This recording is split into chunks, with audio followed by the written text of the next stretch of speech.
Abu Hurayra roziyallohu anhudan rivoyat qilinadi. Rasululloh sollallohu alayhi vasallam aytadilar: Alloh taoloning shunday farishtalari borki, ular yo'l-yo'llarda aylanib yurib, zikr ahlini qidiradilar. Qachonki Allohni zikr qilayotgan bir qavmni topsalar, bir-birlariga kelinglar, izlaninglar shu yerga deb qichqirishadi. So'ng ularni qanotlar bilan o'rab, dunyo osmonigacha ko'tarib chiqadilar.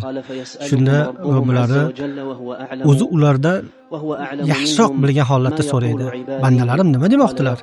Farishtalar javob beradi: senga tasbih aytishmoqda, ulug'lashmoqda, hamd aytishmoqda, seni ulug'ligingni zikr qilishmoqda.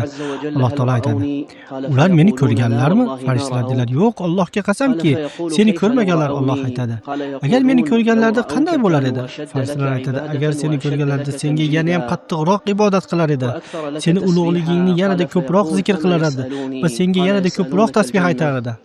Alloh taolo aytadi: ular mendan nimani so'rashmoqda? Farishtalar javob beradi: sendan jannatni so'rashmoqda. Alloh taolo aytadi: ular jannatni ko'rganlarmi? Farishtalar aytadi: yo'q, vallohi Robbim, uni ko'rmaganlar deyishadi. Alloh taolo aytadi: agar uni ko'rganlarida qanday bo'lar edi?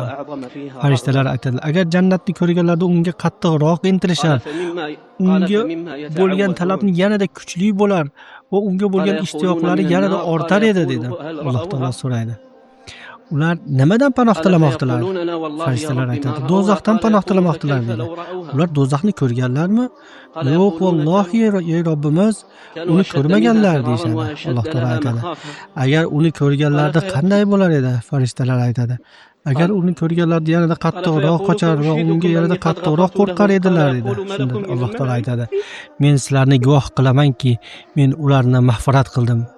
Farishtalardan biri aytadi: ularning orasida falon kishi ham bor edi, u zikr uchun kelmagan, faqat bir ish uchun kelgan edi. Alloh taolo aytadi: ular birga o'tiruvchi qavmdir, ular bilan birga o'tirgan kishi baxtsiz bo'lmaydi. Imom Buxoriy va Muslim rivoyat.